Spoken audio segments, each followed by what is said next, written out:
Jerry West is the man dribbling a basketball in the NBA's logo. Now 58 years after leading the Mountaineers to the national championship game, there's a sculpture of West dribbling the ball outside WVU's Coliseum. The sculpture is the work of Morgantown artist Jamie Lester. We've spoken to him before. He's also the artist who had the winning design for the West Virginia quarter. In this Outlook, Lester reveals his thoughts as he sculpted a national legend. A packed house sees West Virginia's final regular season game. It's against always rugged George Washington. WVU misfires and the Colonials gain control, only to lose it to West, who scores for West Virginia. Later, more fireworks for the fans. Bucky Bolliard, always exciting to watch, breaks down court, spots West, passes to Jerry, and Cabin Creek's pride gets two more. I was born in Oceana, West Virginia in 1974. Well, growing up in southern West Virginia, you can't help but be impressed by this icon of southern West Virginia, which is Jerry West. West led the first half scoring, and he continues his fine work in the second half. Now, this is a good GW club. They lead during much of the game. Lee Patrone gets 19, but Jerry's 35 is high for the evening.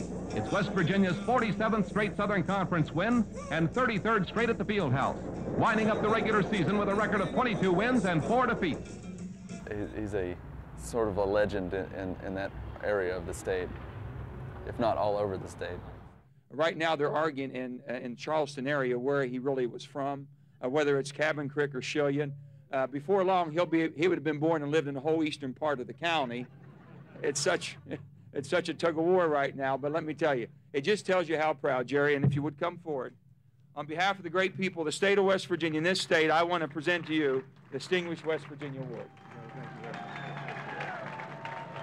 I first learned about the Jerry West statue project back in September of '05, when someone said on the radio that they were going to make a statue to commemorate Jerry West.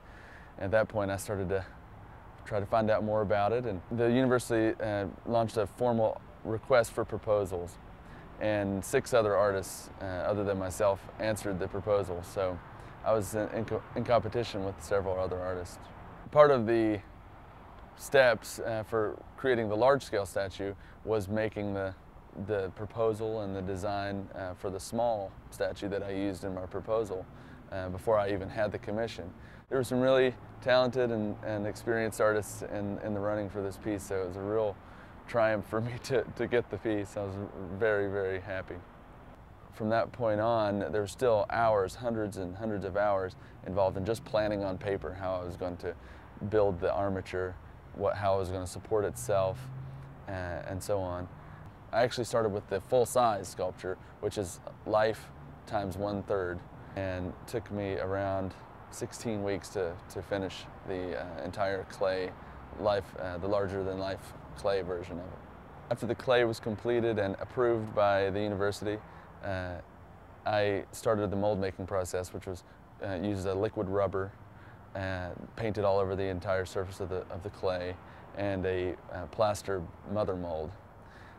After those molds were completed, I took those to the foundry, and the foundry took the work from that point until the very end when they completed the cast bronze piece.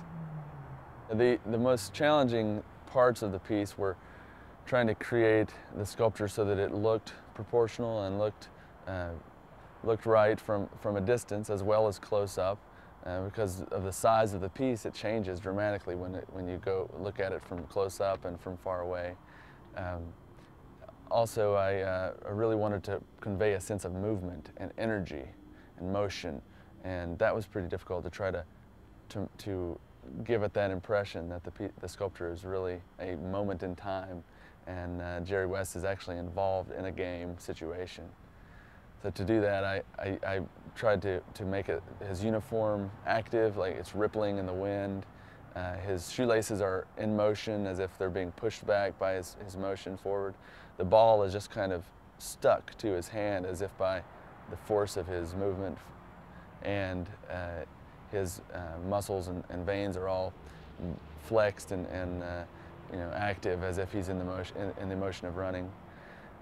From a technical standpoint, the support of the sculpture on the one heel was a real challenge, and the foundry had to work for hours and hours and hours trying to engineer that so that it would be strong and withstand the 800-pound weight of the bronze. The total weight of the sculpture of 800 pounds is supported by one heel.